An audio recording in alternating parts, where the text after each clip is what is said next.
Noisy-le-Grand, c'est la ville d'où est originaire ce fameux rappeur, enfin fameux, il y a 24 heures, personne ne le connaissait, Nick Conrad. Il a tourné en tout cas une partie de ce clip à Noisy-le-Grand et vous avez pris la décision de porter plainte contre lui pour incitation à la haine raciale, pour port d'armes illicites. Je crois que vous déplorez surtout l'image qu'il renvoie de votre commune.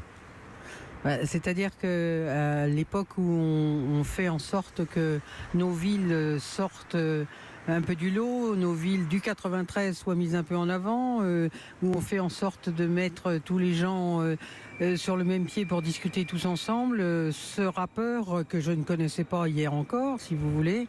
Mais bien d'accord, personne ne le connaissait en réalité.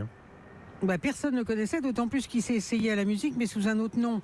Il y a quelques années, il y a une dizaine d'années, et donc à l'époque il faisait de la soul, il faisait pas du tout du rap, et là il a dû se dire qu'il était dans un jeu vidéo et qu'il pouvait s'amuser à jouer avec des blancs. Alors il dit maintenant que c'est un message d'amour, excusez-moi de vous dire que je trouve ça inacceptable. Au-delà de son message à lui, nous sur Europe 1 ce soir on a choisi de questionner justement cette mécanique du buzz et de questionner cette manière qu'on peut avoir parfois nous aussi médias, il y a une part d'autocritique et j'essaie de le dire sans vraiment sans hypocrisie, cette manière qu'on a parfois de s'emballer, et moi je sens bien de la part d'une élue locale la déception qu'on peut avoir quand c'est l'image qui est renvoyée d'une ville. Est-ce que vous pensez qu'on en fait trop? Je vous pose sincèrement la question, qu'on aurait dû ne pas parler de ce garçon par exemple. Je ne sais pas si vous n'auriez pas dû en parler, mais je considère que le mettre en photo sur des chaînes de télévision pour le faire s'expliquer sur quelque chose d'inacceptable, alors qu'il sait qu'on a déposé plainte, qui nous raconte maintenant des tas de choses qui n'intéressent personne sauf lui-même.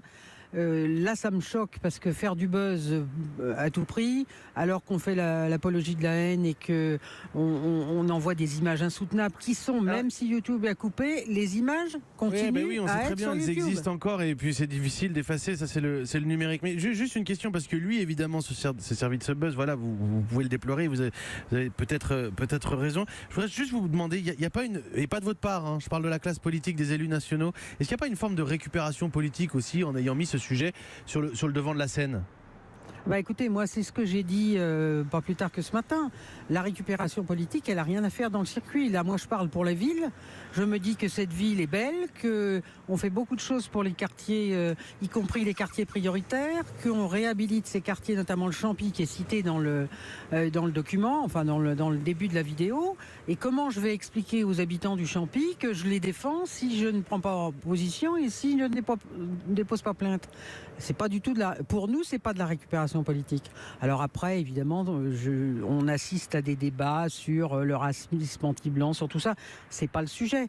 Ce type, il a besoin de retourner dans son jeu vidéo, il a besoin de s'arrêter dans une clinique ou ailleurs, mais il faut qu'il arrête de polluer il fera jamais de musique, ce garçon, puis je lui souhaite pas.